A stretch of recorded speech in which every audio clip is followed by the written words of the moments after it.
Španija je šampion sveta u fudbalu za 2026. godinu. Posle pobede nad Argentinom u finalu, posle produžetka, posle 120 minuta igre, pobeda 1:0.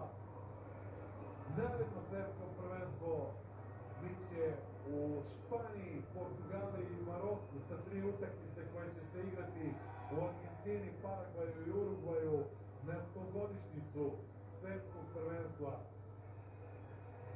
Čekat ćemo 4 godine na praznik fudbala, vidjet ćemo kako će izgledati. Ovde smo gledali 48 timova, od kojih je na kraju najbolji ovaj koji vidite.